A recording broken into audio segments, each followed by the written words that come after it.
Hi అండి.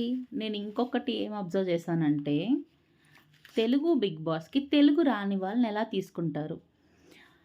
అసలు వాళ్ళకి పలకడం రావట్లేదు. ఇంకా సంజన చాలా పర్లేదు ఆవిడ సంజన గారు. సారీ సంజన అన్నాను.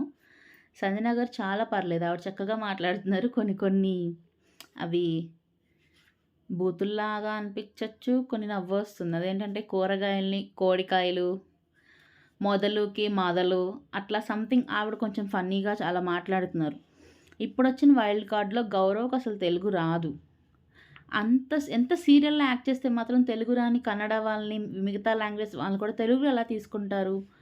మళ్ళీ బిగ్ బాస్ తెలుగులో మాట్లాడండి అని ఈ సీజన్‌లో నేను వినలా చెప్పడం ఇప్పటి వరకు. మరి చెప్పారేమో నాకు తెలీదు. నేనైతే వినలేదు.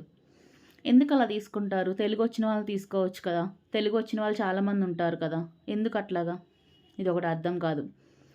ఇంకొకటి లైవ్‌లో వాళ్ళు 11కి, 12కి లెగిసినా మనకి ఎపిసోడ్‌లో ఉదయం 7 గంటలు, ఉదయం 8 గంటలు అని చెప్తారు.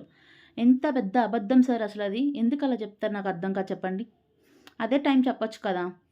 ఇంకోటేంటంటే ఈ సీజన్‌లో టాస్కులు లేకపోవడం వల్ల త్వరగా పడుకుంటున్నారు, లేట్‌గా లెగుస్తున్నారు. అంతే. Bye bye.